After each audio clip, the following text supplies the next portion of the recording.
le jour dans sa présence. Pour David, la présence de Dieu était un désir ardent. Alléluia. Un désir ardent. La présence de Dieu doit être un désir pour nous. Si tu n'as plus besoin de la présence de Dieu, tu es totalement perdu. Parce que l'enfant prodigue dont on parle ici, un père qui avait 2 fils, mais entre les 2 fils, il y avait un seul. Le plus jeune qui a lutté dans son cœur de pouvoir réclamer son héritage auprès de son père. Alors que son père était encore vivant. L'héritage, on le reçoit quand il n'y a plus le propriétaire. Mais lui, il a préféré prendre cela pendant que son père est vivant. Il a désiré, il a manifesté cela à son père. Parce que pour lui, ce qui était important, c'était le bien, c'était le présent. Plusieurs personnes, nous avons la convoitise d'avoir le présent. Même la plupart de certaines personnes, quand ils servent le Seigneur, ils ont cette convoitise d'avoir le présent.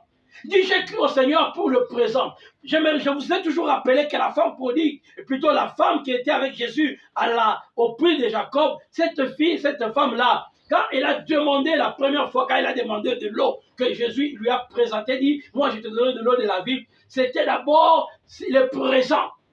Profitez d'abord du présent. De bien, le présent sont des biens, de valeur. Pour profiter de l'héritage. C'est ce que l'enfant est en train de viser. Mais l'enfant ne voyait pas la présence du Père.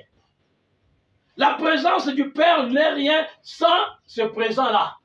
Ou soit les présents ne sont rien sans la présence du Père. C'est ce qui est capital.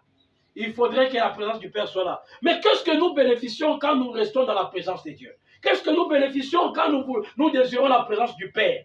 C'est ce qui est capital. C'est la question que nous nous posons. Quel est mon bénéfice? Parce qu'il y a toujours des questions qui se posent. Même les gens qui avaient suivi Jésus, les disciples, ils ont dit, mais qu'est-ce que nous allons trouver? Amen. Qu'est-ce que nous allons trouver? Et c'est là que Jésus a dit, celui qui me suit, s'il perd sa vie sur cette terre, mais au moins, il la retrouvera. Amen. Il la retrouvera. Il la retrouvera. C'est très important.